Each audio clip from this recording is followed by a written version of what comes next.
This is Elias Dufexes. You're watching that Tom Clancy show. Hey, guys. How's it going? I see Rigor Mortis, Skiva. Thank you guys for joining me today. It's, I think it's Friday, right? It doesn't feel like it. This week is like seriously jacked up. Am I right, guys? So, let me just, get in this chair here. Say hi to everybody. Rigor Mortis, Skiva, Tony Talica. Welcome to the show. I haven't seen your name before. If you've been here before and I missed it, super sorry. But welcome to the show. You get a Mario coin. Chroma Snare, of course. Welcome. So good to see you. Today, we're going to be doing something a little bit different. I do have some news jokes that are all ready to go. They're sitting there on their cards.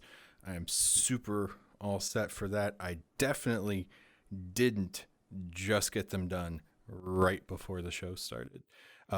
Definitely not. They are, without a doubt, some of the best jokes I have ever written. And son of a biscuit, I'm not recording locally. Oh, well, I'm just going to have to do the thing where I just pull it off of Twitch later. So, how's everybody doing today? I know, like, the world's kind of gone to just hell in the last 30 minutes. But we're all still here. We're all still breathing. And you know what? Hopefully that means we can still have a laugh every now and then. We're going to be doing things, I already said that. We're going to be doing things a little bit differently. Skiva, I'll talk about it later. Earlier today, I actually had my interview with Bunnybox Games, sat down with Andrew and Dan. We talked about their game, You Arrive into Town. We did a few other things. It got like super off topic.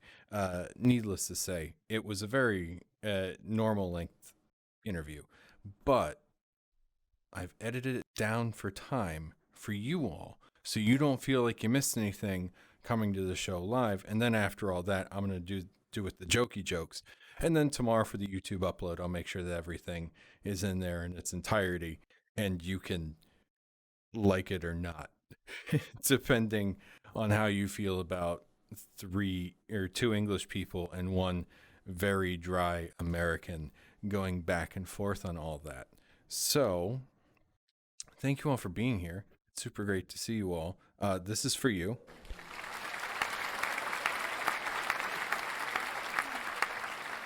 Got that nice applause track in there. Totally, just for you guys. Yeah, weird time. So, without further ado, I have about, I cut it down to about 15 minutes. Don't worry, you're still getting the 5 questions.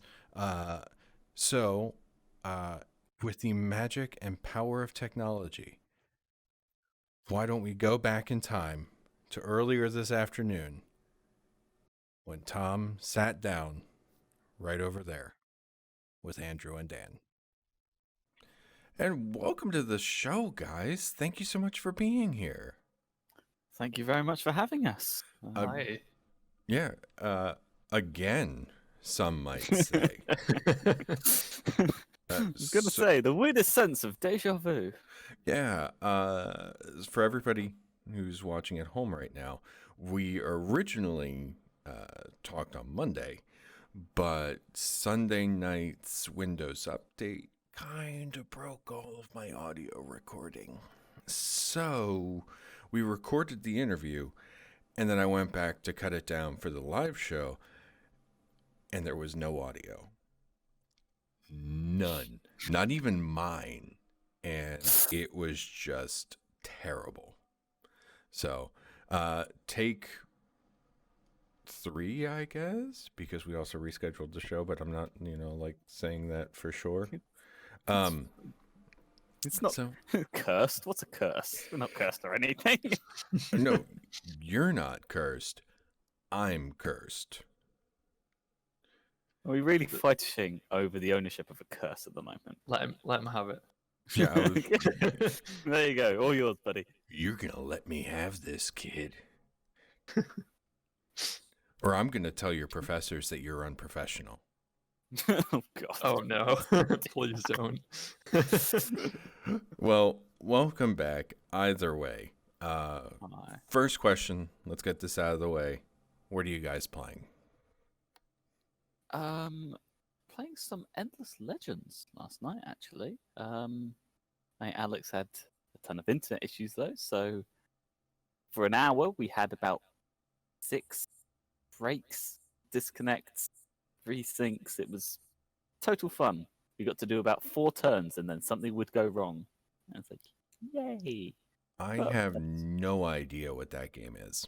it's Civ, but slightly fantasy, and all of the races play very different to each other. It's quite Okay. weird, but quite nice. I mean, we're still trying to learn it, and much of it's scary because the tutorial is many things. Good is not one of them. That's But unfortunate. it's very pretty. The soundtrack is lovely. The unit balance is interesting. The way they do battles is quite unique, and it has kind of RPG elements alongside it, including equipments, which is lots of things that I like. So Nice. yeah, I enjoy it. Cool. And Nice. Dan? I am playing a bit of Valorant and Overwatch and a new game called Spellbreak that came out not too long ago. I downloaded that, but I haven't played it yet. It takes a minute to get used to, but when you do, it's pretty good. I won my first 2 games on a bit of a fluke, and it's gone downhill ever since. It's going well then. Yep, You know, very well.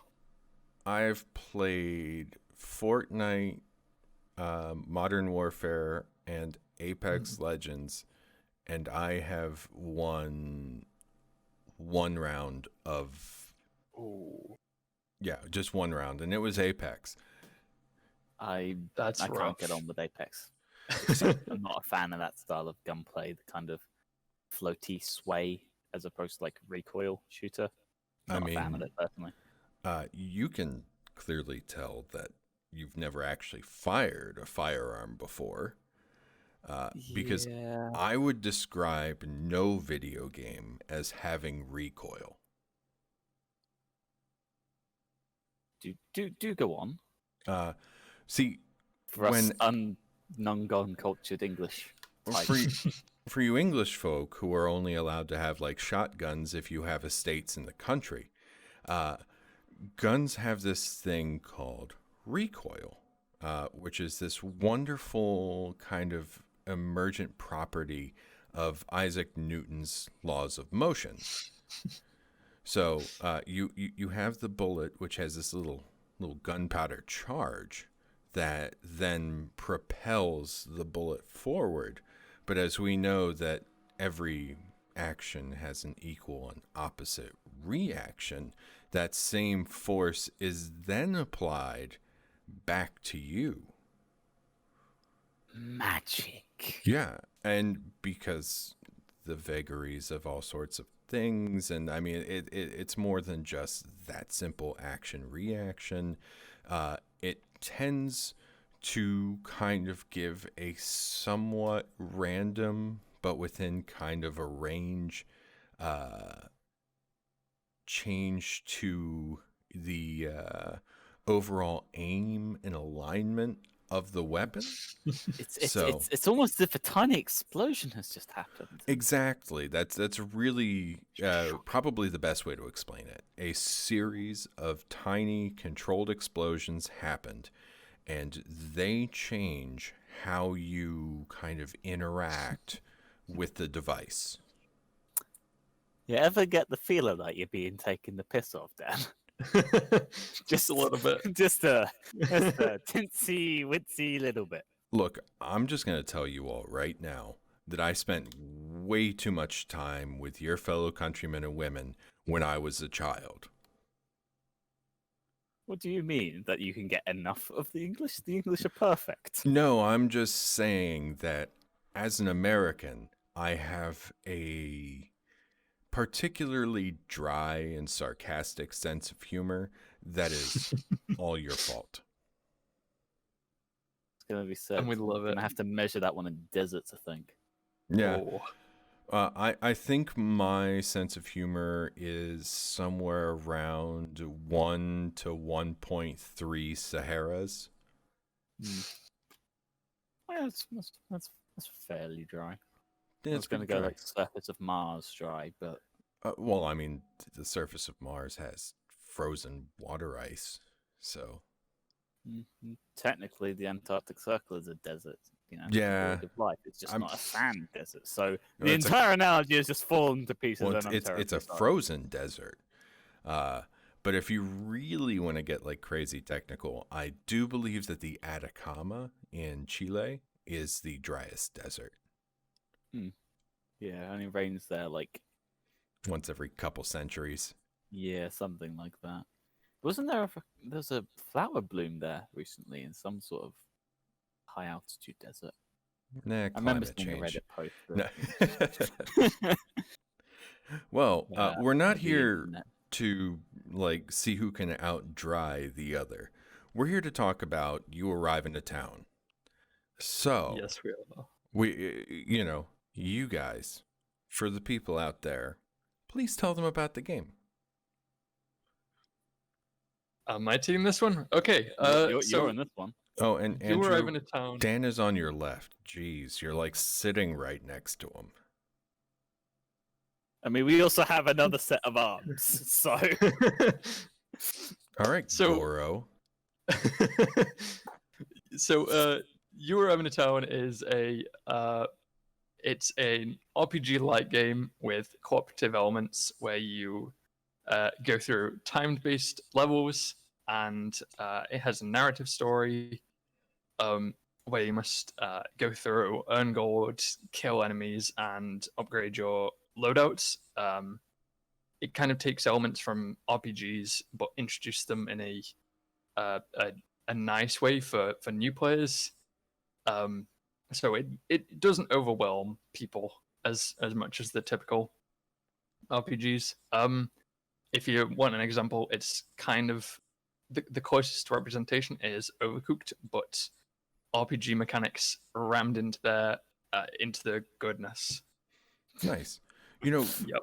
this is the second game in as many weeks that has had kind of this Overcooked connection. It's a good baseline. So the game. is Simple this like mechanics. the vanguard of the Overcooked like? I mean, maybe. I mean, if we get popular enough, I'm happy to be called the vanguard of the Overcooked like. I think it's just going to be, hey, you remember that thing we worked on over summer that one time? Yeah. Oh, yeah, wasn't that fun? And that's going to be the legacy. But you never know. But Overcooked like, there's tons of games of this kind of style. It's just that Overcooked is the most recent one that we remember. Yeah. That's why 4X games, everybody thinks of Civ. But Civ didn't come up with the mechanics. It's just the latest iteration. It's a bit like trying to track back the beginnings of the Battle Royale thing. It's a rabbit hole. And you end up somewhere in Warcraft 3 modding, probably. I mean, everything was made in Warcraft 3. Of course. And then Warcraft refunded. I mean reforged. Oh, we don't talk about that. Don't No, worry, it was we painful really for me. don't. I was so excited for that game, and then I wasn't. I imagine that you felt the same level of disappointment that I felt when Aliens Colonial Marines came out. Yeah, although hasn't there been a fan-made mod that slightly fixed the AI for that one? Oh, the AI was just one of a myriad of problems. The fact that you only faced the alien in like a third of the levels being the other one, I imagine.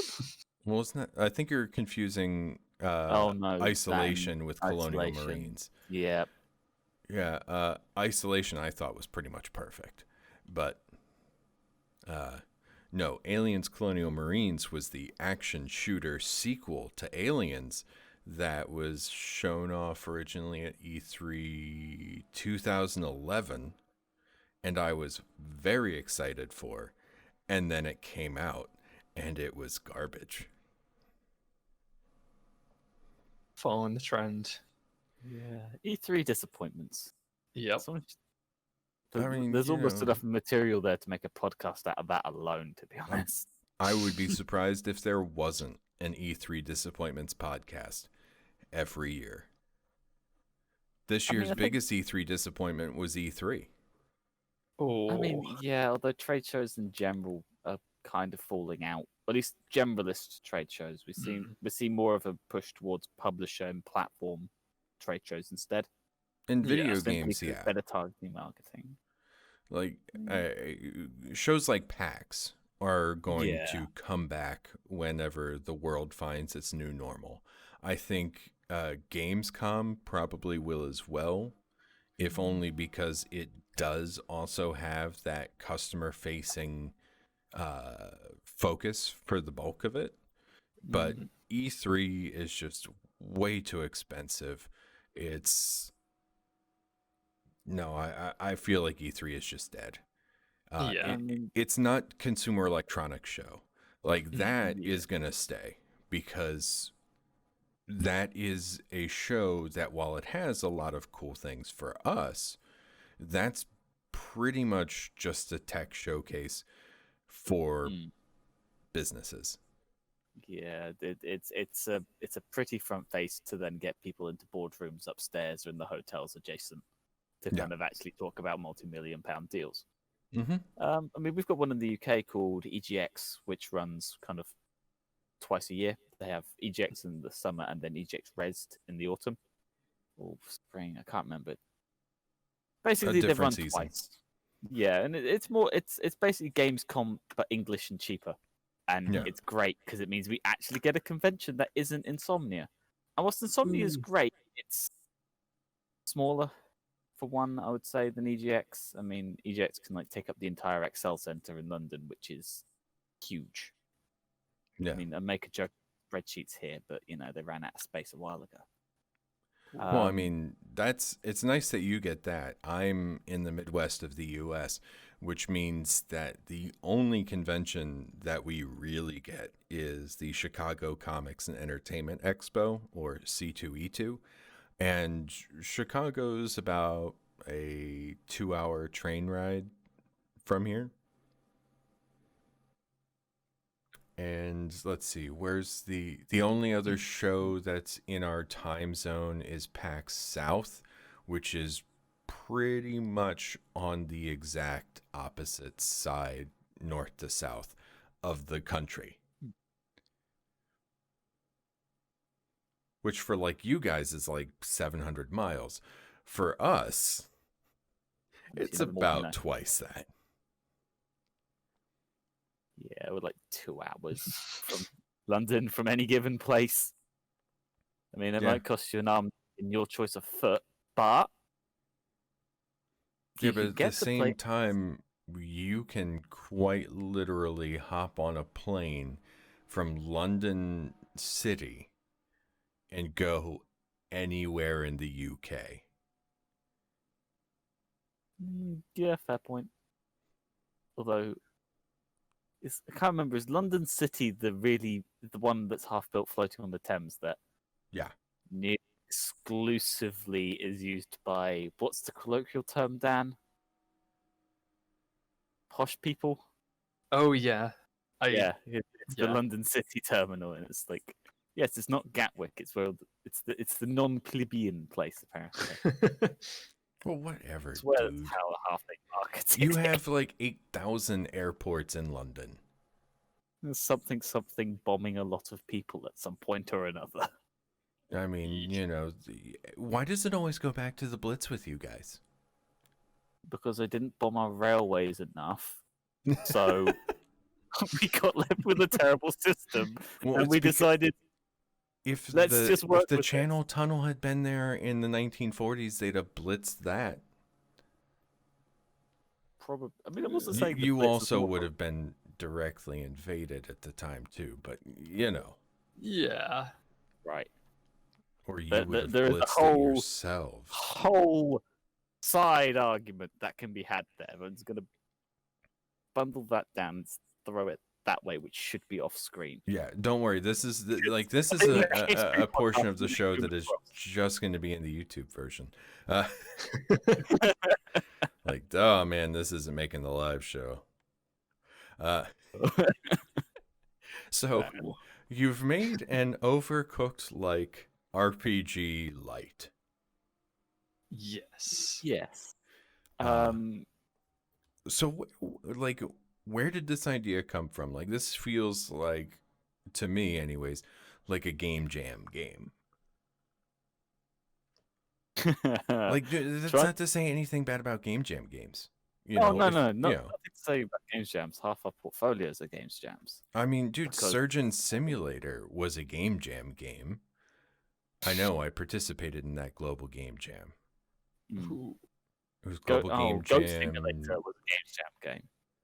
You know, and it still is. Yeah, it's much. Yeah, but now there's Surgeon Simulator 2, and that looks like a real game. I mean, yeah.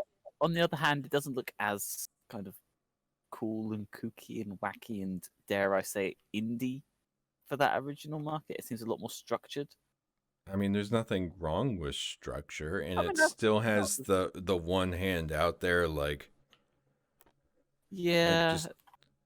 I feel they could have gone better with the character designs for the surgeons themselves and literally just made them all have one arm and then a variety of things on the other. Like, that was asking for, like, a stump or a whisk or something just on that arm to explain why you can only use one hand. I think that was a missed opportunity there. But that's me, and I'm not a character artist. Dan is. That's true. A character artist, yeah. Yeah, we'll go character artist. To explain where it came from, basically a document at the back of either mine or Dan's computer with a list of terrible game ideas on that we then sat down and thought, we need a game. Right? Everybody dig out your lists. What have you got? And between Butter Sonic, Roomba, and Bar Fight Game, it originally started as, we somehow decided on Roomba. Roomba didn't work. We burned and then buried the Roomba game.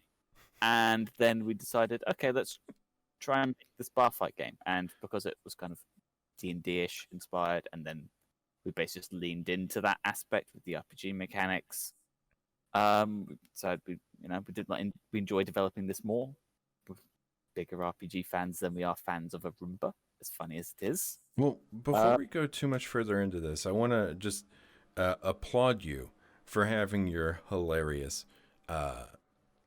game project names, because until you actually rattled off those names, that was a question I was going to ask, because one of the things that I really enjoy about like coming up with like those notebook games, like you said, is coming up with just stupid names for them. Because like in my notebook of failed game ideas, there's 2 weeks to retirement, which is you're a bomb disposal technician. Oh no! But you're smaller. But you're smaller than a pen. Okay, so you're inside. So you're inside the device. It wasn't fun. I mean, when you said that, I was kind of, you play a cop and just try to avoid dying in the most stupid and meaningless ways. And if you I do think manage, it would be like an excellent, like choking on a donut, and it's like, God damn it! It was 2 weeks from retirement. Yeah, you see, I feel like it would be a great like Adult Swim or like Netflix cartoon. Yeah. Okay, I'm cutting this because I don't want anyone out there to steal this. But so there was 2 weeks to retirement. There was Space Garbage Man. Let's see. Yeah. Monkey Heist, which is you were a monkey and you were stealing things. Was it from a bank specifically, or was it just from anywhere? No, I was inspired by Planet Earth Volume 2 when they were showing all of how animals were adapting to human environments. And there's a bit in India where they showed this monkey that was going through an open air market and was just stealing things. you know, and remember like it that. like walked up to a dude and he had like a bottle of Fanta and he like set it down and like looked away to look at his phone or whatever, and then the monkey just came up and like grabbed it and walk off and then just like started drinking the Fanta, and I was just like, there's a fun game there. I imagine Yeah. that to be kind of like Octodad, physics based. Yeah, I feel like would just end up being like a mayhem simulator, kind of Yeah. like Untitled Yeah, Goose Game or lots. something. Yeah, lots Yep. of physics going everywhere, like sicking packs of monkeys on passing tourists. Yeah, to make them distracting people, that you know, okay. distracting people with other monkeys or other animals, so you Yeah. could then like steal, you know, not like the valuable thing, but like the stupid thing. Yeah. You want someone's hat, you steal their hat, you know. Yeah, Yeah. well, that's how you valuable. get the hats to wear in the game. You have to steal them. That's, You know, no Yeah, I- microtransactions. It's all theft. In fact, Isn't they're that micro microtransactions crimes. anyway? Yeah, no, Hey! they're micro crimes. I mean, a You know, yeah, a transaction is, you know, give and take. And if you've taken something and given nothing, that's still a transaction. So, Well, see, the way I'm thinking about this in my head now is like, I don't know if you're familiar with Pistol Whip, but they have like introduced new songs and levels for free. Take that, Beat Saber. And, you know, so the idea would be that you would then, like, in the generic, like, say, market space, introduce a guy with a fancy hat, but he's only there for a few days. You know, so it's like you update the game and it's all like, hey, this dude with a Mario beanie, for, you know, just what I came up with. Clearly you couldn't have an actual Mario beanie unless it was a Switch game. And then so you have to like find the guy and steal the beanie as like this mini event, and then that gets added to your repertoire. okay, yeah, I could see it. Yeah. So what, you get like a little notification, you know, if you partner it with your phone, you get push notification. Random stranger with interesting Yeah, hat. the Yep. Twitter account, Oh, like, shut hey, up. this guy is showing up in this market. Yeah, go Steal there and his nick his hat. hat. I like Yeah. this. This sounds like a game already. Much more fun than an in-game store, definitely. Yeah. Hey, what are you guys doing after you arrive in the town?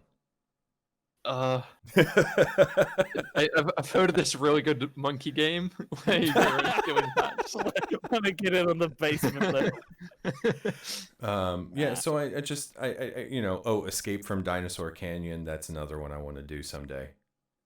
Yeah, That sounds like an NES title. Yeah, I think there's one Dan's wanted to make, which is a low poly something. I think we wanted to go space as the next thing because we've done a lot of kind of terrestrial stuff. So let's pair up. Low poly something is very, very broad. You've been saying about low poly for like the last ever. I'm learning slowly. You know what? That's better than not learning at all. Don't let him get you down, Yes. Dan. I thank you so much. But but it's just- I'm there to be the voice of pessimism to all of his optimism. Well, you are English. I mean, yeah, it's odd that he's even optimistic about anything. You know, it's not glass half full, glass empty. It's you have a glass, be thankful. Yeah, Wow, Sorry. jeez. I didn't mean to be happy. All right, so It's not allowed. Fun is severely restricted. back on this conversation here. So Butter Sonic. Butter Sonic, indeed. This calls to mind an idea of like a greased up hedgehog trying to run places and having problems accelerating and stopping. That sounds amazing. I mean, yeah. I mean, I'm just imagining this cute little face and a tiny crash helmet, but that's completely aside. What it was we're in a pub in a student bar between lectures, and we were bored. So we were pitching ideas, and we were throwing one of the butter packets because someone had ordered toast, like the little square ones you get. Yeah. We were just saying, well, you know, why don't we make a game out of that? You know, slide your way through an environment. So someone that said, "Oh, like how Sonic runs through a thing," but you just like slide your way through a pub or something. It it was stupid. It continues to be stupid. It's one of those that again, it just kind of joins the list of failed game ideas. For now, untested. Untested. So at some point in the future, we'll probably put 2 weeks into it and then realize this is either incredibly funny, and we might do this, or this has been a complete colossal failure, and we'll just condemn this to never be seen by the public. You need to cut this part. We're not sharing these ideas. These are confidential. Yeah, well, no. This is making it my ideas are confidential. No, it's just that calls to mind something a mentor of mine once told me, which is fail fast. You pick the idea, you build it out as quickly as you can, and if there's fun, run with it. If there's not, get rid of it. Yeah. Like Game Jam, the ideas. Yeah. I mean, Game Jam's a perfect example of that. Game Jams are incredible. Yeah, we've had some good fun with Game Jams. Slight aside, the one game I think we mentioned in the first set of recordings for this that we were up for an award. Shockingly enough, the Games Jam 48-hour development thing lost quite badly.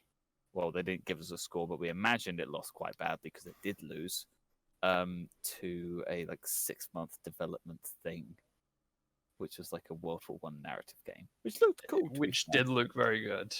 Yeah, but we still lost to it. So, hey, you threw your game into that maelstrom, and that takes courage. Hey, we were shortlisted at the end we got of the day, shortlisted. So what we can now say? Well, you got shortlisted, so you couldn't have lost that badly.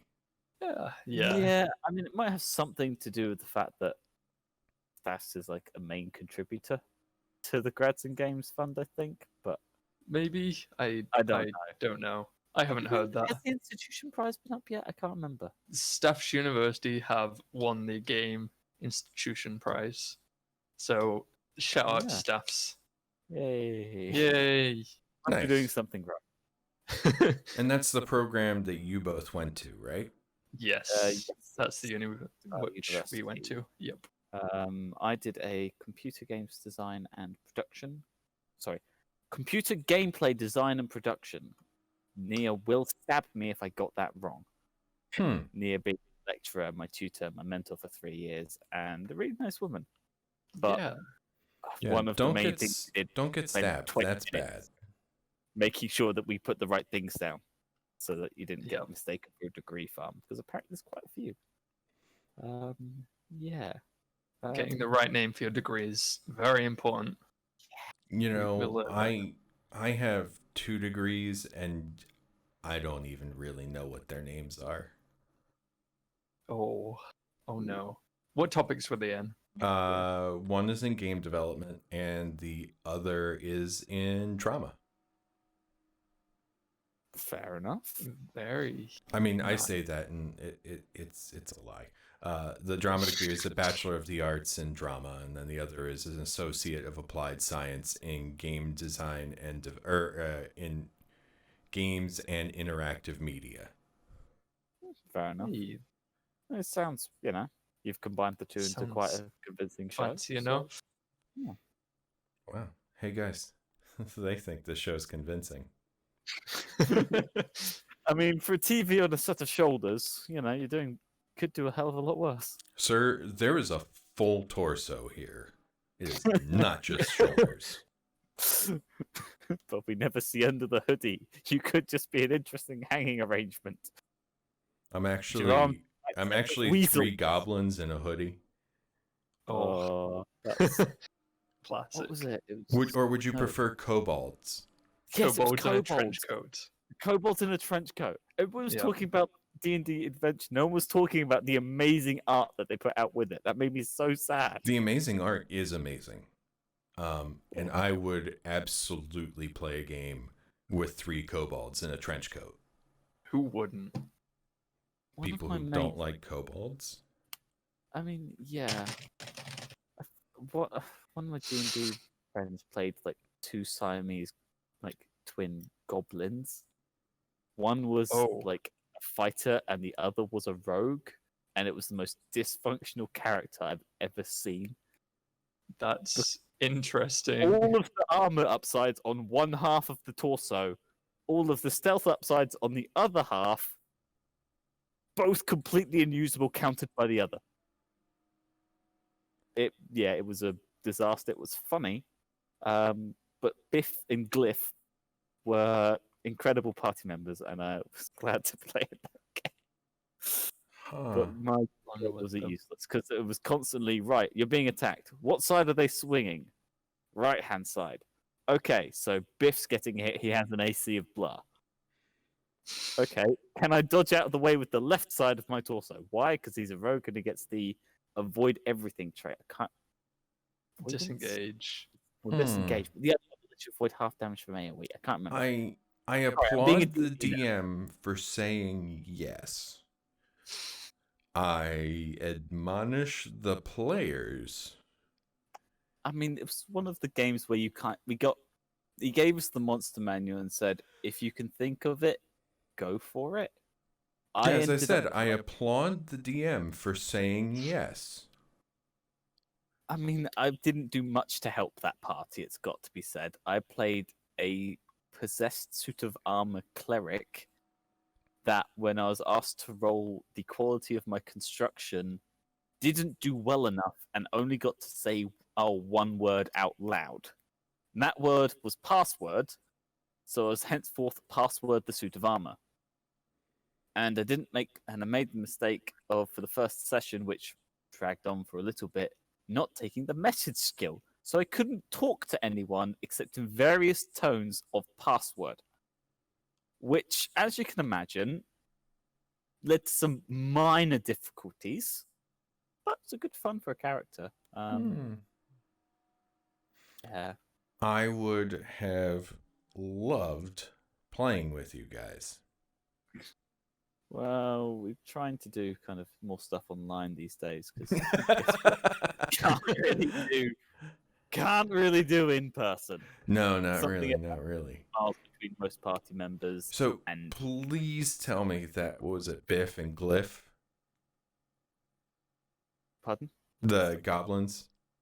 Yeah, Biff and Glyph with the goblins. Yeah, please tell me Biff and Glyph are and you arrive in a town. No. They are now. I'm not going to do a Hello Games and promise the world, so possibly. I mean, if we could do a Hello Games and get sponsored by Sony, sure. Spend next year digging our reputation out the gutter underneath a pile of money, I will never complain. We'll do that, yeah. I'll promise Biff and Glyph if we get that opportunity, yeah. I love how he couched that with, if we get the opportunity. I mean, it's when we get the money. Else, and I'm keenly aware with students fresh out of university into a market which is not really looking at graduates because some games companies went slightly belly up. People are now looking for alternative opportunities, and why would you hire a graduate and try and instill them with? Because we are full of imagination. If you can't open a studio, and imagination only goes. The Satan's hype man argument of that is that all game developers are full of imagination. But the counter argument, childish imagination. Yeah, but your counter argument to that should be, but I'm less expensive. That's also a good point.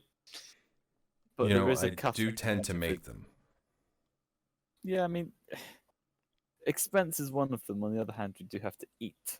So there is only a minimum bar you can go to, at which point you might as well realize. Well, I'm not saying sell yourselves for lower than, a livable wage, but I'm saying you're a heck of a lot easier sell when you can come in at or near the bottom of their salary levels. Yeah, but there is if what we've been told is to be believed, there is games industry experience that is only gained in industry, and we can understand that. Yeah, dude. the industry on so many levels is so broken. I mean, the But we've lack of it. chosen it anyway. Yeah, I mean, but, the big red flag should have been the lack of no readily available customized union. But this is normally where I would turn to the camera and I'd say something about blah, blah, blah politics. But no, this show is 100% pro-union. yeah, as much as they can be awkward, and we had no amount of hell trying to get,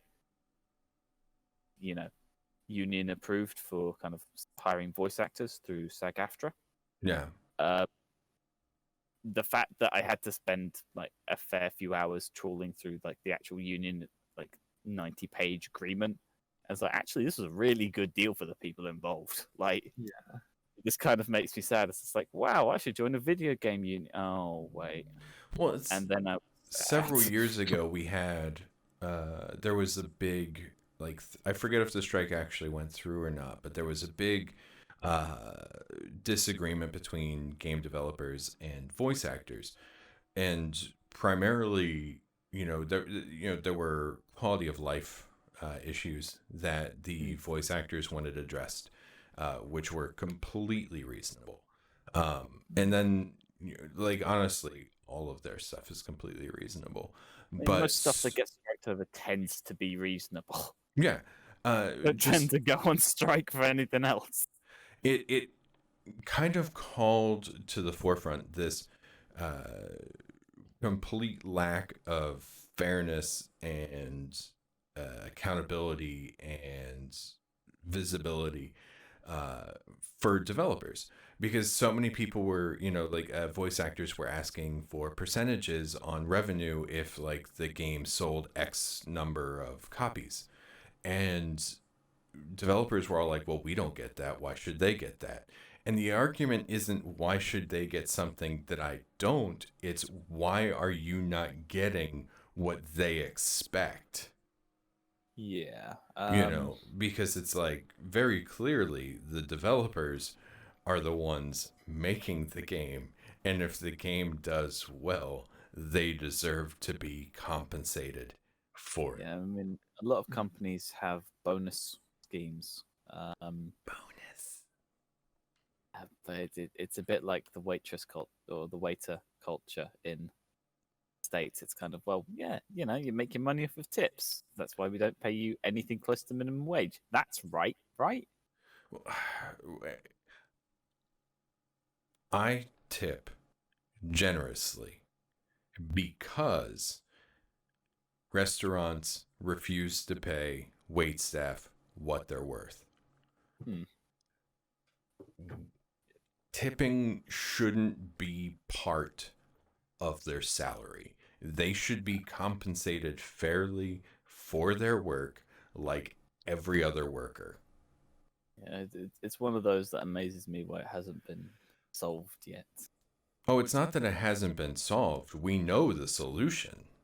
It's just that nobody wants to do it. Yeah, no one wants to bite the bullet and pay the money. Yeah, exactly. I mean, It it's keep a system going if it wasn't financially viable for them. So that means someone who's at the other end of that is getting stiffed. At which point you've got to figure out, am I being stiffed on this arrangement? Probably should do something about that. You see, we're a wonderful example of why you can't have unregulated capitalism. Yeah. Yay. So, that lesson in economics now over. My next question was going to be, why this game? But you kind of answered that already when you said that it's something that you have more fun developing. I mean, the day, if you find fun out of your work and what you're doing, hopefully for a wage. I feel you on that one. If you find it fun, at that point, it's not work. It's just a paying hobby. Yeah. I mean, sometimes it's like, ugh, I do not want to have to do another 8 hours of work today. On the other hand, I make games for a living. I should probably shut up and be thankful that's even a thing. But I mean, like D&D, it's a medium we all enjoy. It's a genre we all enjoy working on, that we It's- have ideas for. So It's a bit of a unique mix as well, sticking like more cooperative party-ish elements in with a bit of RPG things that kind of help to introduce new audiences to the genre and hopefully set them up to go further into said genres. yeah, I mean, Because, everybody wants to enjoy games, right? Yeah. RPGs are one of those like grand strategy games are really intimidating because it's like, how does all of this work? Am I sure I'm making the right decision path? Like Path of Exile is a lovely example of a great RPG.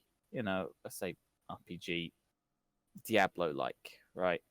But the second any new player opens that window and is greeted with the tapestry of hundreds of different skill options, each with unique effects and interactions with each other, that is such a hurdle. I've just seen people quit straight there and just give up on it. It's very intimidating. Yeah. Such a big barrier to entry. So what we want to see or what we want to do is kind of take people that is like, I like these things. I've watched Critical Role. I watch a little bit of D&D on the side. I like the fantasy genre, but I've never really done anything kind of with games on them. Yeah. Watch YouTube.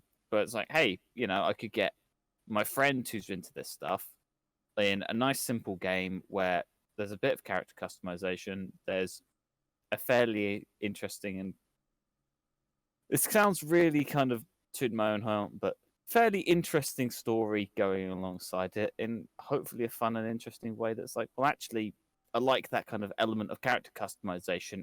How far can this go? And then suddenly, like a gateway drug, we've introduced people into RPGs, and next thing you know, they won't be seen for 2 weeks. And they come out presenting The Witcher or something. All good Nice. fun like that. Yeah. It's games to make people enjoy games as opposed to games as a job. Yeah. Kind of our Nice. approach on it. And you guys are using Unreal? Yes, we are. We have half the team that doesn't really know Unity, so it's just such an easy engine to prototype in and get things set up. So we just hopped into it. The file sizes are a bit bigger, but it's worth it for the ease of access. Yeah. Yeah, you take your weighing up of options. I mean, Unity looks lovely, but having done computer science in college and then saying to myself, I hate doing traditional languages.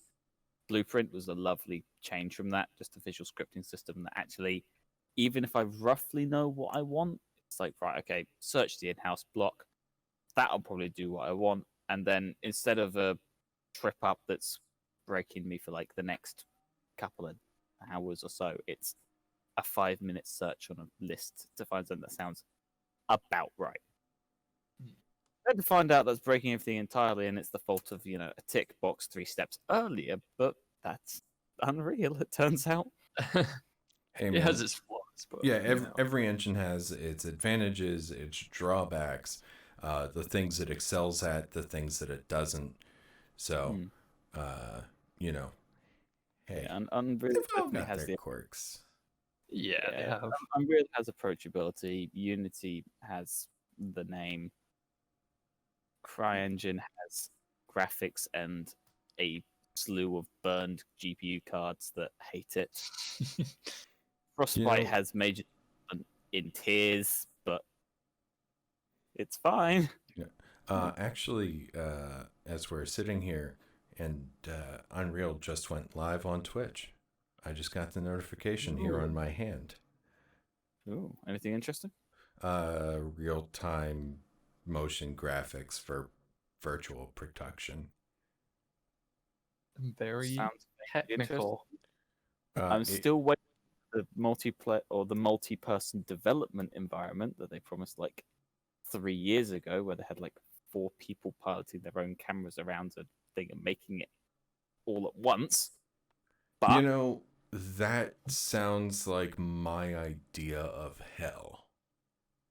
But on the other hand, it sounds like my idea of greatness because instead of having to screen share and like one person say, "Oh, what's around that corner? Like, what's the angles on this?" They can just check it and then correct it. Yeah, but at the And same time, if you're using appropriate source control, they can just open up the project themselves and see for themselves. But then you're all together and you can Edit it collaborate. together. Yes. But But having other people to work before you're ready to see them is basically my main drawback. Because me and Dan and the rest of our team, the main problem we have is we're slightly perfectionists. Like, oh, it isn't quite ready. Oh, it isn't quite ready. Yeah, Delay. get Delay. over that. Suddenly, later, yeah, we're trying. Because what conversation did we have about the demo, Dan? Oh, just wait until halfway through next week. It's closer to completion and a representation of the final product. Look, But it's an It's alpha. It's a demo. business decision. just so you know, you will never feel like you finished that game. You have just come yep. to a point where it's time to put it out. Exactly. Yep. Going back to games jams and tweaking them is a bad habit of mine. I'm like, Although, to be fair, the changes to the pair up needed to happen. Actually, no, it's a little dangerous. it'll look dangerous. It did make it loads better, but still, it's a project on the side now. It doesn't need to be touched. Yeah. Yeah, we made a planet hopping platformer with some vague gravity called Elite Dangerous. That was Easter themed with Easter eggs and bunnies. Going to kill you. It was Easter themed. It was made at Easter. It had It rabbit. had a bunny, and that was it. It you had an- forced Easter on it. It had it an was Easter glorious. egg shaped ship, and it was wonderful. This was nowhere near Easter, by the way. You know, guys, I could stop this argument, but I'm just going to let it go. It was fine. It was a space game. You jumped through, you collected things. We had an array of hilarious deaths. You know, you got crunched into an asteroid and your head exploded into fine little particles which floated off. It was glorious. And then it was either Sabrina or Dan said, hey, let's make it Easter themed because the main character's a bunny. Not focusing on the fact that the name was Bunny Box. No, it's Easter themed. And then suddenly, like a self-fulfilling prophecy, it was so. And it's better off for it. I hate you. Hey, look, you have to respect that he stands by his decision. Oh, Thank I can respect the decision. However, it's a stupid decision. I've elected to ignore it. Wow. Guys, do you I want know. to talk this out? Of this conversation that we've had, like Well, guys, we just find it fun about ripping each other over previous decisions. It's part of our bonding experience as a team. I can fully Yeah. understand that. Yep. Yeah.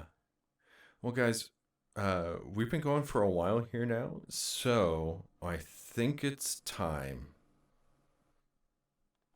for the 5 questions. Oh no! So, you guys already seem aware of this, but for everybody who's watching who might not be aware, the 5 questions are a series of, 5 questions that I prepared before the show that have nothing to do with anything that we've talked about, though one of the questions has a variant which is specifically tailored to Dan. Because we did have practice earlier. Oh, he's and going red, and it's not even. just so you know, and so you, the audience, know, I got 5 different questions for them, so they aren't prepared. So, Thank you very much. oh yeah, of course. Question number 1: what is your favorite show? Any specific or just TV? Yeah, I stream? mean, show implies TV, but like streaming has also become TV. And like, if you have like a YouTube series that you like, I would call that a show as well. I mean, I would have to go with HBO's Chernobyl. Was just a really good piece entirely. Yeah, I enjoyed it. It was arguably the most thing that I've watched recently. So yeah, Chernobyl. Nice. I'm going to go the complete opposite direction to that and say something that I watched not too long ago, which was Avatar: The Last Airbender. Oh no, Avatar is excellent. It is amazing, and it has its issues. Nothing's perfect, but that is damn close. Oh no, that's up Gotta there love for one it. of the best animated shows of all time. Yeah, 100%. So, both very excellent shows. So, question number 2, what is your favorite video game genre? Strategy. Nerd. I like map games. Sue me. I'm going to have to go for FPSs All right. of any type. I would have said platformer, considering how much you play and like Snake Pass and the rest of them. But I play Yeah. Overwatch, Valorant. Yeah. That's like Yeah, but just two because you very broad play, genres. just because you play a lot of like one game doesn't make it your favorite type of game. True. I am a huge fan of roguelikes as well. You can never go wrong with a good one. although it's hard to get a good one because sometimes it's like people interpret roguelike and Souls-like. It's like, oh yeah, brutal difficulty curve and lack of balancing. Yep. Slap roguelike on it and it's fine. Spelunky 2 comes out soon, and I am jazzed. I'm hearing that from a lot of people. All right, so question number 3. Andrew, how do you take your coffee? Dan, how do you take your water? Chilled. Ice cold like my heart. So on Monday, we discovered that Dan only drinks water. Not true. Nothing wrong Factually with not that. true. There's absolutely nothing wrong with that. But when my random number picker picked, how do you take your coffee? I had to throw that dig in there. No, that's perfectly fine. For me, it depends how it's made. If it's instant coffee, it's milk, 2 sugars. If it's cafe, I just do sugar. No, I mean like straight drip coffee. This might be an American thing. Well, drip coffee technically is, but I don't mean instant. I mean a preparation such as French press, AeroPress, Chemex, Right, pour over. yeah. Yeah, milk, sugar, usually 2. Or if I have no milk or no sugar, subtract the relevant bits because I'm a student and don't much care. As long as it has an excessive amount of caffeine and puts my heart into palpitations, perfect. You're drinking bad coffee, bro. I can feel it. I'll make some recommendations for you after the show. So Maybe I should stop using Red Bull instead of water. you know. All right. Question number 4. Who really built the pyramids? Qualified architects. With the help of slaves. People with too much stone. I don't know what answers I was expecting, but I appreciate the ones I got. Just Dan goes qualified architects, and I just had a moment where I kind of locked up, and I was just like, do I laugh at this? Qualified architects of their time. Yeah. Well, I'm not. No. Like, Traveling.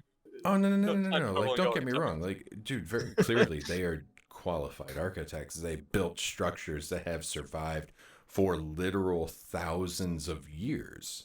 You are technically correct. Oh no, he's not That's even kind of technically correct. He's absolutely correct. But I just was like expecting like, aliens, Atlantis, share,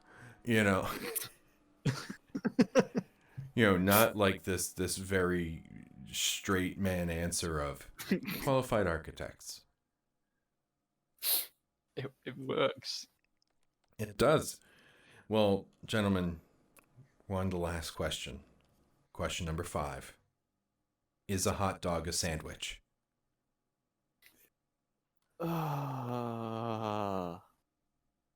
is one key distinction here. Has the hot dog bun been cut in two? Or is it No, still in one? It's a hot dog bun. Then it's a wrap. It's not a sandwich, but I don't think it's a wrap. A wrap goes all the way around. Good It's question. It's a 3/4 wrap, if anything. Which I mean, this doesn't make just it a sounds wrap. like a repeat of the is cereal a soup? Just slightly edited. Okay, a human. He's gonna lose the showdown. Okay, I'm not I going to think go it into depends that on how too much milk you add to it. If you go on the lower side, it's a stew. And if you go on the higher end, then it's a soup. Is a human in a bath a stew? Because technically, it's an edible meat inside heated liquid. Dan, stop. I mean, look, he is not wrong, Thank you. I needed. but some he's also sympathy. not really right in the head. Yeah. That was something that came up on a double-decker bus in Edinburgh one time last summer. So Very I'm strange. going to say you're both wrong. A hot dog is, in fact, a sandwich. Because a sandwich, in its broadest term, is meat on bread. Well, not necessarily meat, but some form of primary item, like a focused food item, served on bread. Yes, A Dan? sandwich is an item of food consisting of 2 pieces of bread with a filling between them. This is why I asked if it was cut in half. Therefore, a hot dog is not a sandwich because if you've it's broken one piece of bread. Hmm. If Well, one that's- piece of bread is broken into two, does that make it 2 pieces of bread? So what if I Is that- took like a standard loaf of bread and I Yeah. cut out an extra wide piece and then cut that like 80% the way down and I just kind of like peeled it open like a pita and I were to put the sandwich materials and everything in that and then just kind of clamshell it back down. And Are you so on really with going to bread. say that that's not a sandwich? It specifically says 2 pieces of bread. And where are you getting this definition from? He broke out Google. I broke out Google. I believe Oxford, the English Dictionary. See, Now, why would you go and do that, Dan? Because now it's like, is Oxford the final definition? Or are we... So we go to the international fucking dictionary, i.e. Wikipedia. Trying to close up the show unsuccessfully. Sorry about that. The Wikipedia definition. A sandwich is a food typically consisting of vegetables, sliced cheese, or meat placed on or between slices of bread. Plural. Okay. Plural It says slices. on or between, which then implies that an open-faced sandwich, which is one slice of bread, is It's a then deconstructed sandwich, which is is still pie. a sandwich. And as a hot dog is between what have effectively become 2 pieces of bread by virtue of the slicing of the bun, a hot dog's still a sandwich. It's a specific type of sandwich, as like think of, all squares are rectangles, but not all rectangles are squares. Yes, I Yes. guess.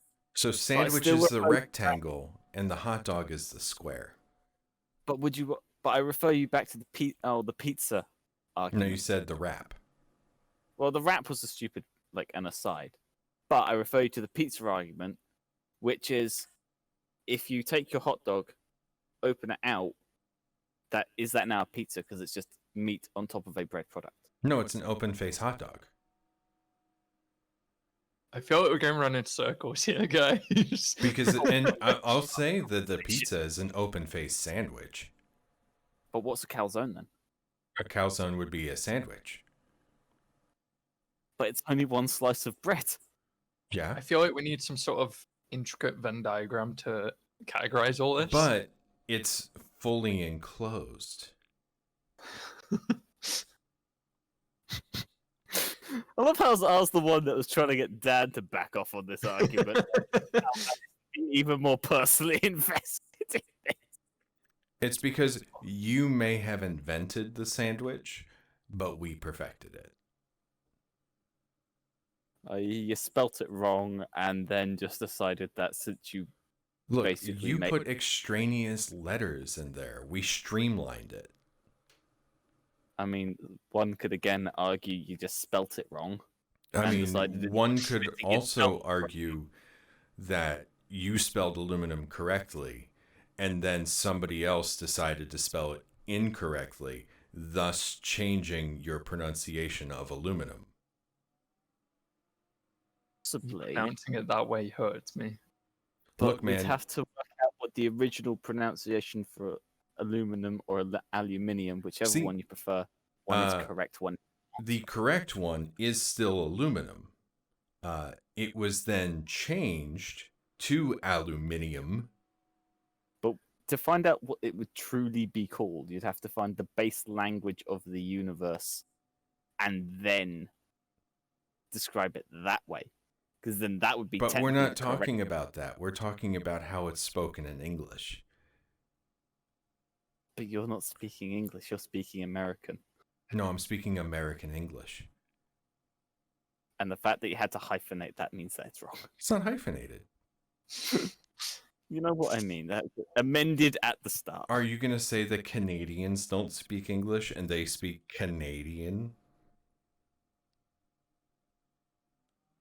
I was gonna What go about with the yes, Australians? but then I remembered that even in England, we like subdivide the dialects between north, south, and whichever like amount of hands and webbed feet you have.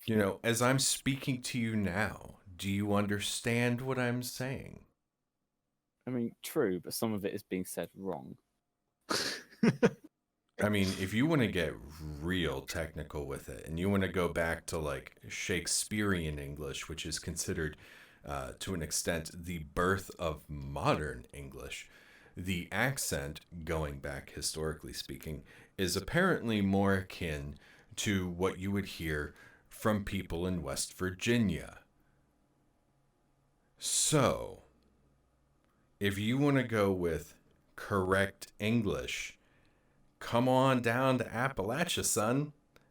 We got you some sweet tea and hot dog sandwiches. oh boy.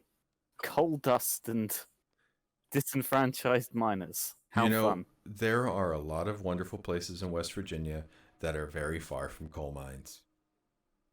I know. I just have to go by the closest approximation of what I know, which is... They also have a very fancy hotel, which has a bunker that was designed to house the Senate and the Congress in case of nuclear war in the Cold War. I remember seeing that. Isn't there also a massive list of deferred presidentialism until you get down to someone that with the authority to nuke somewhere else? I remember this being a thing that basically... We do have a very complicated long list of just an succession. List for doomsday, which I think is a lovely arrangement. I'm sure you have one too. Probably, but they don't tell people about it. It's just declared a state secret and they just lock it away until someone makes a freedom of information request. Well, which our government might we need to know respond these things because it informs how we vote. It also informs how you position your person to take control of the nuclear arms codes. But at the end of the day, we could sit here and argue around this all the time. It doesn't change the fact that you're both wrong and the hot dog is a sandwich. So thank you both for being here today. So aside from at Bunnybox Games, which I've been showing to the audience throughout all of our interview, is there anywhere else that people should go to get updates on you arriving to town? We have at Bunnybucks Games is our main Twitter account. That's where we post all the in development stuff. We also have a YouTube and an itch page. But I want to plug an event that's going on from the Transfuser Game Fund people, which is Protoplay, which goes from the 25th to the 27th of September.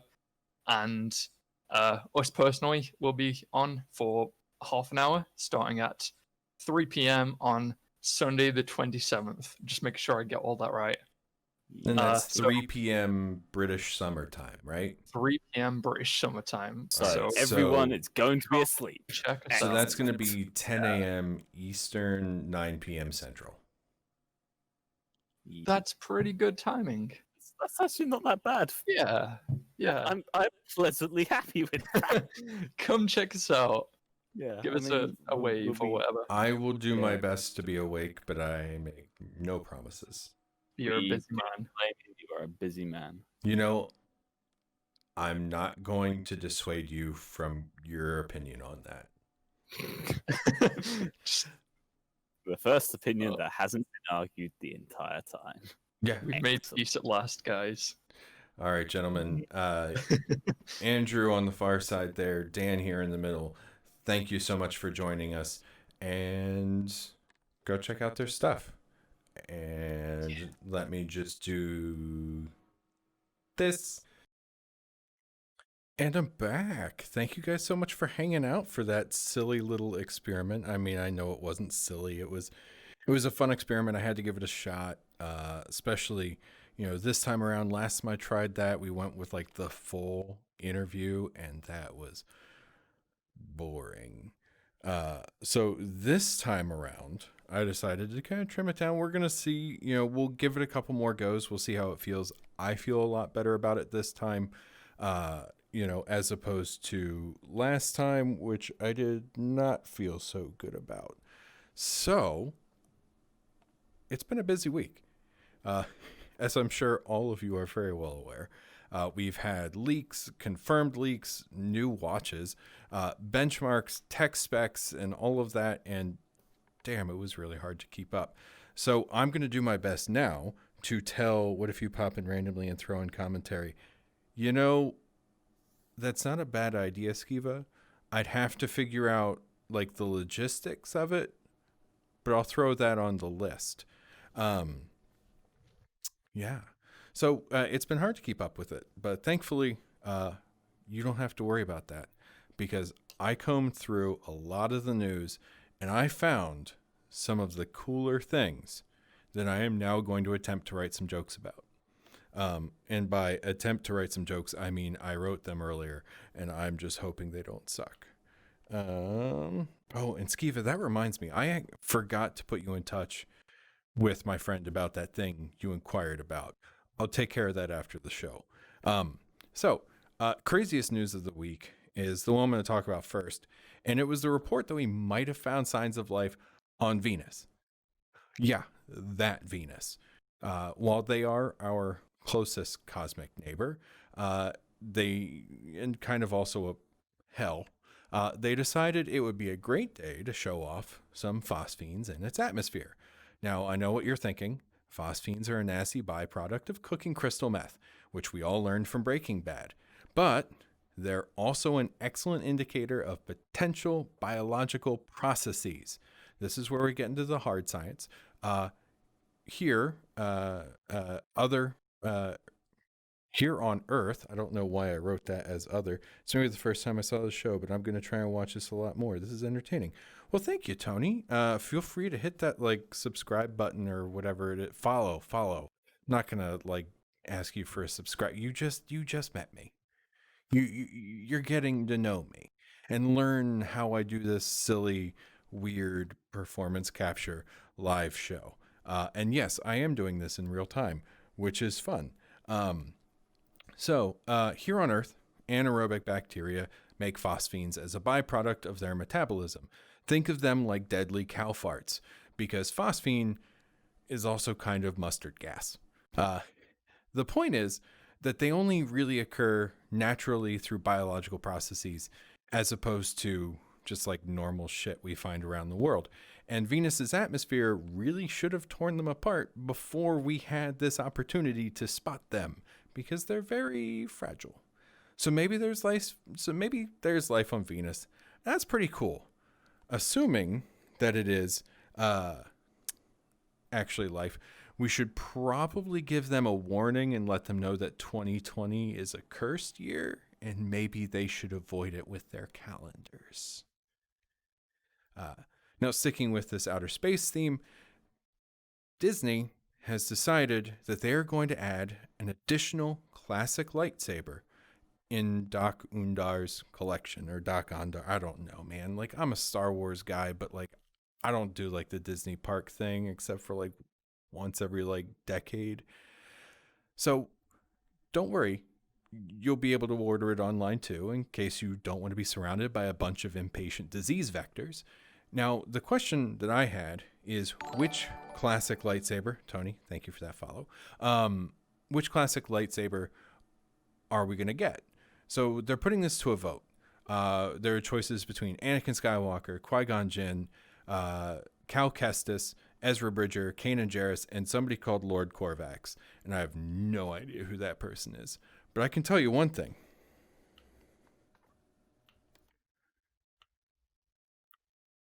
Wait, no, my cards are broken. Son of a biscuit. This is weird. I don't know why, but my cards are broken and I'm upset. I had a card with Kanan Jarrus on there because he's awesome and he's my pick. Also, I don't really care. I mean, Anakin's got the best looking lightsaber out of that group, but like, I'm going for best character. And Anakin's kind of boring. Did it fall on the floor again? Yes, it fell on the floor, but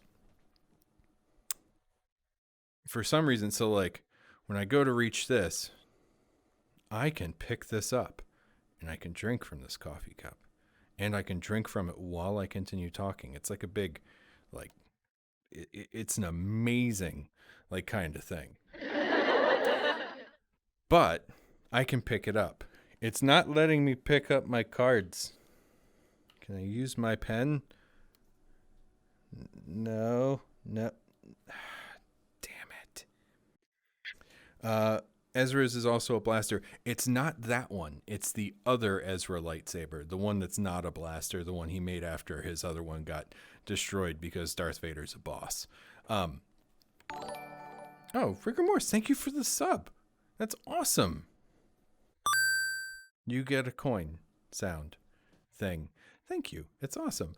Yeah, I mean, it's like, it's a cool looking lightsaber. I'm down for it. But dude, Kanan's the man. Like, Ezra turns out to be like the better Jedi in the end, but he wouldn't have got there if it weren't for Kanan Jarrus. So just saying. Oh yeah, the technical thing earlier with the show. So I've been doing some experimenting with something with the face aside from these. And as much as I like my little smiley faces and stuff, they require an input from me, which requires me to be paying attention to what I'm doing, which is not always the easiest thing to do. You had to one up Tony. I mean, you know, that's cool. I get that. I can support that. So one of the things I added was an audio capture. And so the whole reason you were hearing that double was because my audio was getting captured by my microphone. And it was also getting captured in Unreal, which was then feeding into Streamlabs. So I was getting this slight delay on the same audio stuff. And so I figured out what that was after I finished the interview with Andrew and Dan, and then I fixed it, and hence why it's not happening now. Back into the news, we have some good news for once. The specs for Cyberpunk 2077 are here, And honestly, I was expecting him to be a lot more demanding. Minimum specs are calling for 8 gigs of RAM, a GTX 780 or an RX 470 on the AMD side of things, and 70 gigs of hard drive space. And the best part about it too is if you're using AMD processors, you can use one that's up to 6 years old. Or if you're using Intel, you can go back 8 years. Dude, that's amazingly reasonable. But then again, we also have no idea what the game's going to look like at a minimum spec. The recommended specs are still really reasonable. They're asking for a GTX 1060, 12 gigs of RAM, still the same 70 gigs of hard drive space. And of course, this is probably also all just going to be for 1080p, but I'm not complaining. I mean, 1440 is kind of becoming like the main go-to for PC gaming, but I'm still really only sitting at the 1080 part. I also destroy the recommended specs, but 70 gig at a time for a new SSD. Yeah, I mean, they also recommend an SSD, but like, I mean, an old school platter drive isn't going to like destroy the game, and it's amazing because they have this really beautiful open world game, all this stuff, countless hours of entertainment, and they fit it into 70 gigabytes. Maybe Activision should be giving them a call. Figure out what their secret sauce is for reasonable file sizes. But of course, we know that's not going to happen because that would require somebody to do some actual work. We've also got some big news for the MCU. I know. It's like been a crazy 12 years of all that. But my personal favorite in that series of movies, the Ant-Man group, first off, one of the big things, the Wasp is going to be in the title again, as well she should be.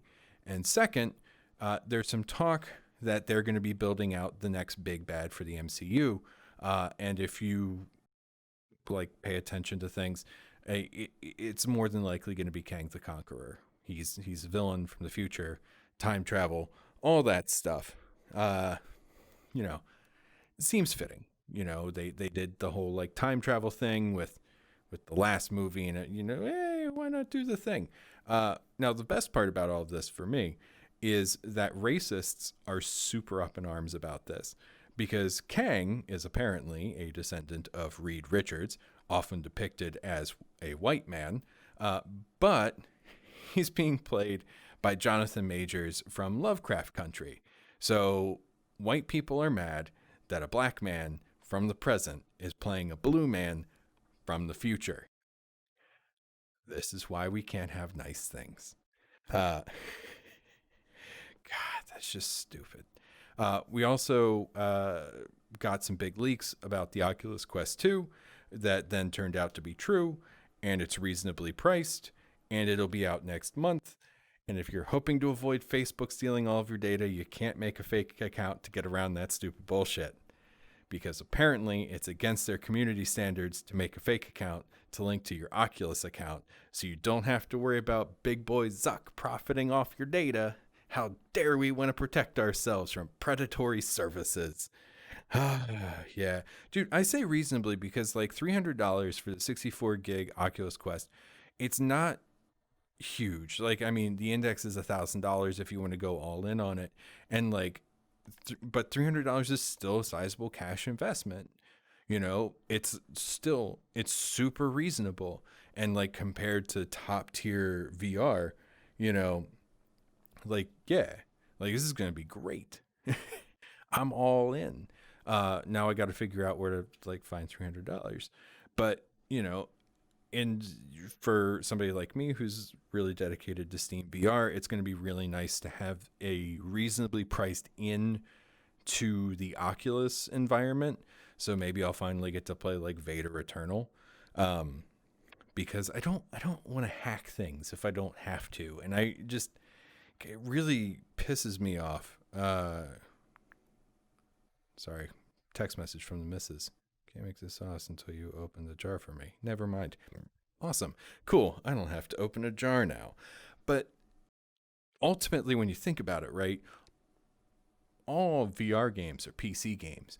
So there's no reason why I can't play Vader Immortal on my Steam VR headset other than some jerks at Facebook saying I can't. So, still on the fence for Quest 2. I don't know. Yeah, I mean, I'm on the fence too. Like, I want it, but like, do I need it? No. No, I don't. I don't need VR outside of my workspace. Like, it would be nice. Like, it would be great to like take that over to like my in-laws and like watch them struggle through games like Keep Talking and Nobody Explodes. Yeah, I know I can with Revive, but I don't want to hack it if I don't have to, and there's no reason why I have to. Like, it's a bad reason. Yeah, either way, I mean, it looks like a really interesting headset.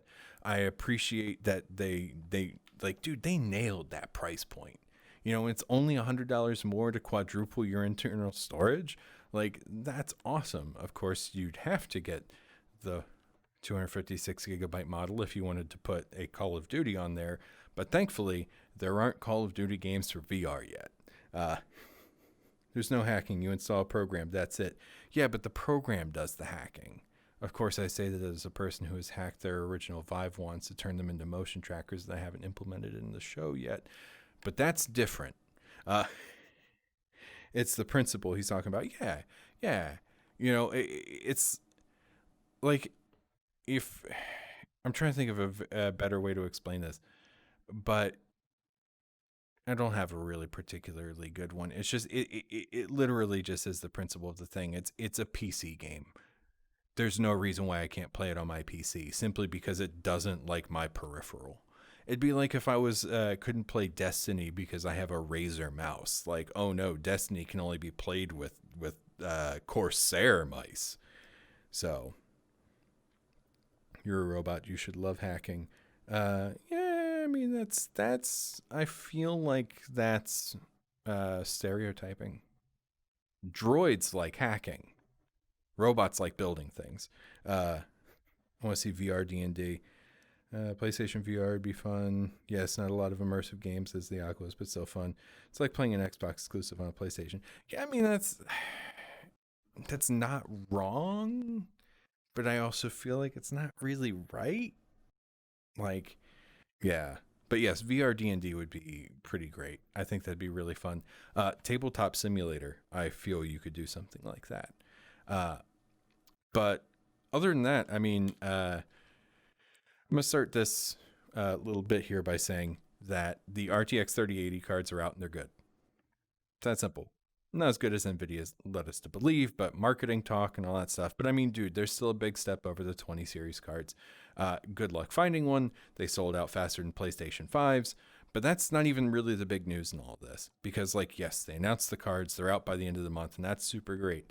But NVIDIA is making a $40 billion purchase of the CPU maker ARM. This is a big move for them because NVIDIA, if you didn't know, is really in on machine learning and AI development. So is ARM. This is going to add to their AI tech department, and it's going to be a good, like, really big, good move for them. And also because of that connection with Apple, we might also see NVIDIA GPUs ending up in Macs in the future too. Who knows, really? Maybe their new AI will even be able to make a joke to fit this segment because I completely failed to. Yeah, tabletop and VR, imagine flipping the table. Yes, that is, in fact, wait a second. One of my jokes did not make it in here. Damn it. Yeah. It is a dedicated button. Like, my main story for this week is really going to be the PlayStation 5 announcement on its release date and its pricing. It's reasonable. I'm not going to purchase one on launch, which is going to be the first time I haven't. Well, no, I'm not going to say that that's like some big thing, because I didn't pick up a PlayStation 3 until well into the life cycle of that console. But it's going to be, $400 for the discless version and $500 for the one with the disc drive in it. Not that a disk drive costs $100, but, you know, hey, whatever. I imagine that prior to the price announcements for the Series S and the Series X from Microsoft, it was probably going to end up being $450, but who knows? You're waiting for PSVR 2. Yeah, I'd be down to check that one out. The first generation of the hardware didn't really impress me when I got a chance to play with it several years ago. But we're sitting at this weird point now because we had last generation, which introduced this whole new idea of having 2 tiers of hardware, or in Xbox's case, 3, which is really dumb in its own weird way. And we're seeing a level of stratification, which is, wait, what? That's more expensive. Why do I think that's reasonable? Because no other reason. You got me. It is significantly more powerful than the Oculus Quest 2, though. And it has, you know, the PlayStation 4 has 800 some odd gigabytes of high speed solid state storage, you know, a Ryzen 2 processor. You know, it has better bells and whistles. Okay. They are fancier, they are shinier, and it looks like a Wi-Fi router, from like 15 years ago. But so we're in this really weird position where we have built this dichotomy between what is considered the base console and what is considered like the big boy console. And it's just super, like, this generation's really making it, you know, really apparent, because we have the Series S, which is coming in at $300, which is a price point I did not anticipate at all in this generation of hardware. But it's not really this generation of hardware either.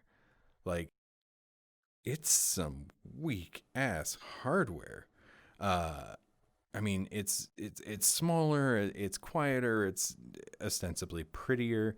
You know, it looks like a speaker.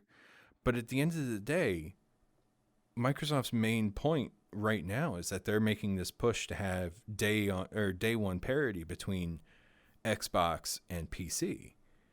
And having put a lot of money into my PC when I did the build, I don't need an Xbox, especially if I don't need one to play Halo, which is the Microsoft exclusive I care about.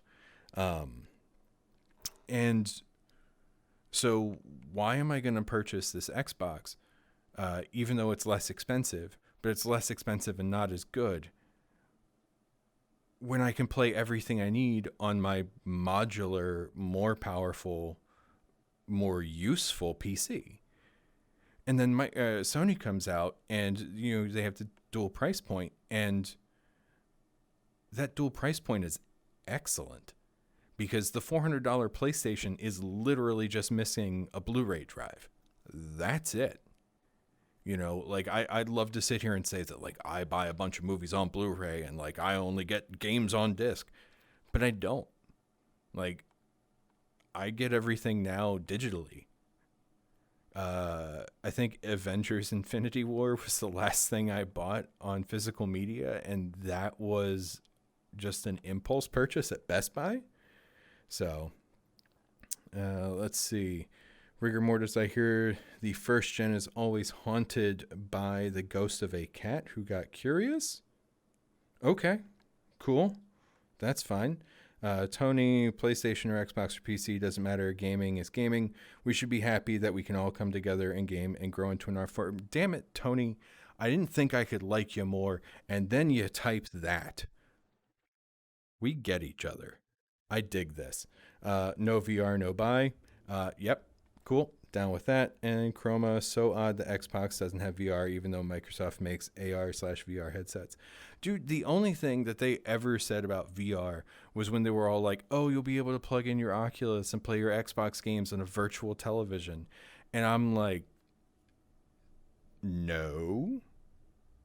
So, I mean, it is sad. But at the same time, I think Microsoft's play here is that they don't have one. Like, they're banking real hard on HoloLens, I think. And in all honesty, it's kind of a really smart play for them. VR hasn't had the legs that, myself and Skiva would really like it to have. The Quest 2, more specifically, is going to be the best chance at it hitting mainstream adoption. And that's okay. I mean, VR is kind of scary for people. For people like Skiva and myself, who were born a couple generations too early, like people who were supposed to be main characters in games like Cyberpunk 2077, like, yeah, selling us on VR is super easy. You're all like, hey, you can play some games in it. And I'm like, yes, that's pretty cool. And then you're like, you can also do like crazy sculpting and play laser tag with people and stuff like that. And I'm like, keep talking. You not only sold me, but now it's like a cultural movement.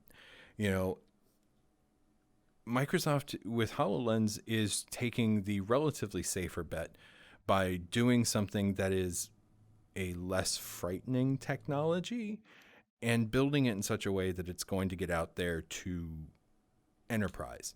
Like, imagine a factory where all of the assembly workers are all connected through HoloLens, where they're going to be able, oh yeah, I'm playing Murder in VR chat. Yo, that's pretty fun.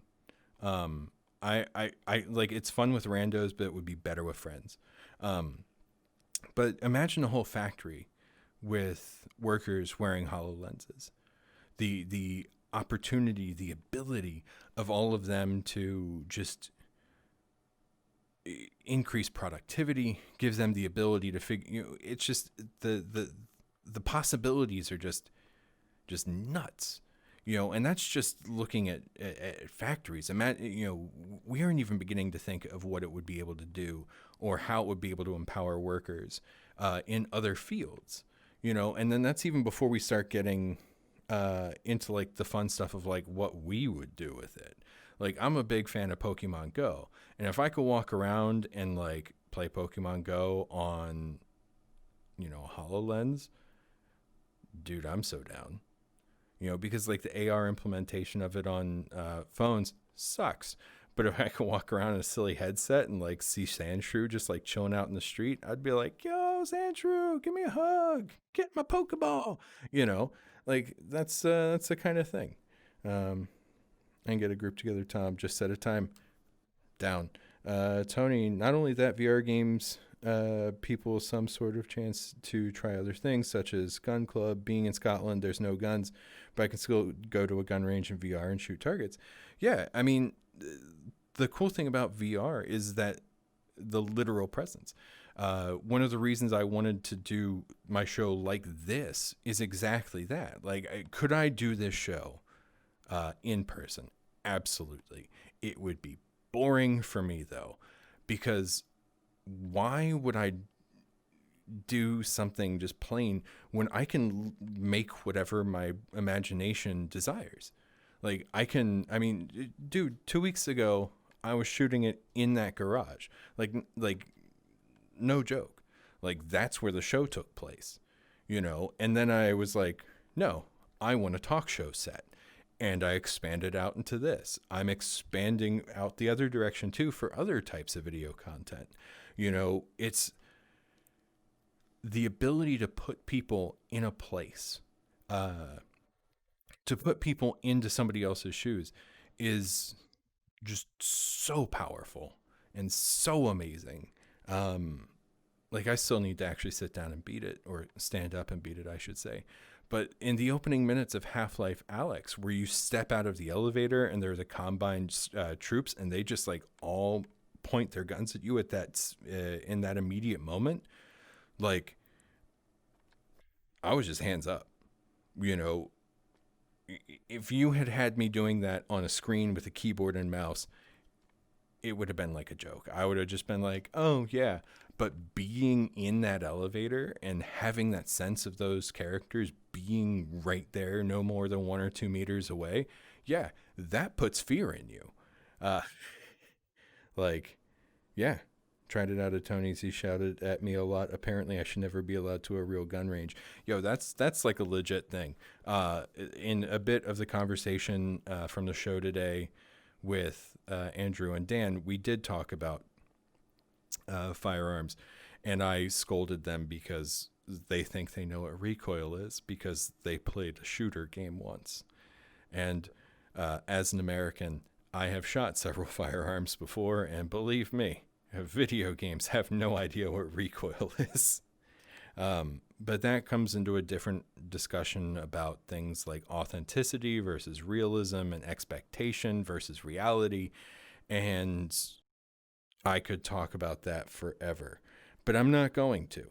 That and learning I got to stand on the beaches of Normandy as a historian, I loved it. Yeah. One of my favorite things is just Google Earth, being able to just go anywhere. You know, especially right now, it's like nobody can travel. But on things like Google Earth, I can go visit some old neighborhoods I've lived in. I can see things I've never seen before. It's just this wonderfully interesting technology. And I'm also, oh God, Rigger, that's terrible. Oh. And then another thing too is, especially with like Chroma here in chat, Chroma's a virtual reality artist. And he makes these really interesting and cool pieces. And the ability then to bring those pieces into things like VR chat, Wave VR, Neos VR, Unreal Engine, Unity, yeah, and be able to then walk around these pieces and like literally touch them in a way, because you go to an art museum and you get you get too close, it's setting off alarms, you're pissing off guards, and it sucks because you want to get super close. And Fictional Cat's great.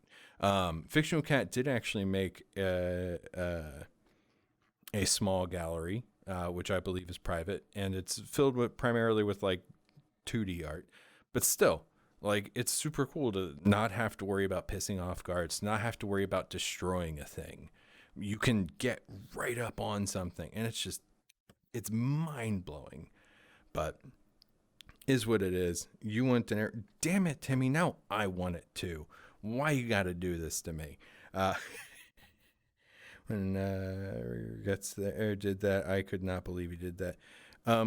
Yeah, dude, there are so many better ways to check if a firearm is loaded. Like every other way, for the most part. Yeah, that's just terrible. Also, pro tip: if he ever allows you to do that again, treat every firearm like it's loaded. Biggest and best safety tip I can give you. So, yep, that's the big one. Daenerys' life. Yeah, Timmy, you got to get out to Germany and try some of their dinner. It's so good. But all right, everybody, I love you all. This week has been really weird for getting shows scheduled, and next week's going to be really weird. Do I know what's going to happen? No. Will I continue to experiment with things and try and make cool content? Yes. That's pretty much the end of it. Or the long and short of it. And hey, Skiva, how does it feel to be here for like the whole show and not be the guest? He kept forgetting it was VR. Dude, I don't care if it's VR. Treat every firearm with respect. He kept forgetting that he spent his rounds and to reload. So thank you all so much for joining us. I'll have the full interview with Bunny Box Games tomorrow on YouTube, so keep an eye on my Twitter for that. It's at THOM Clancy, at Thom Clancy. H is really important. It separates me from the famous or one. That son of a bitch. No. I make these jokes, but I love that bastard. But yeah, so everybody, thank you so much for coming out here. Real quick, the thing that like is nuts in the world kind of ended.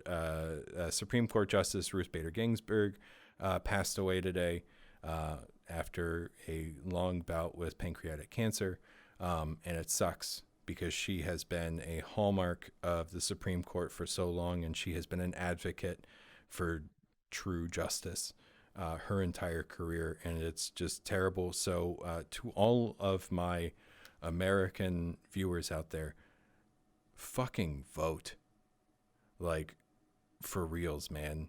Like, this election is, every election is important, but this one is like super important. So get out there, register to vote, vote early if you can, vote by mail, just do the thing.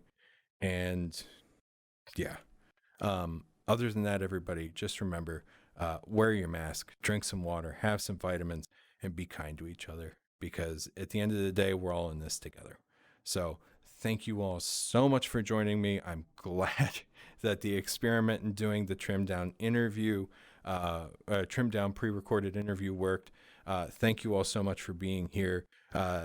Rigor Mortis, thank you for the sub. Tony, thank you for the follow.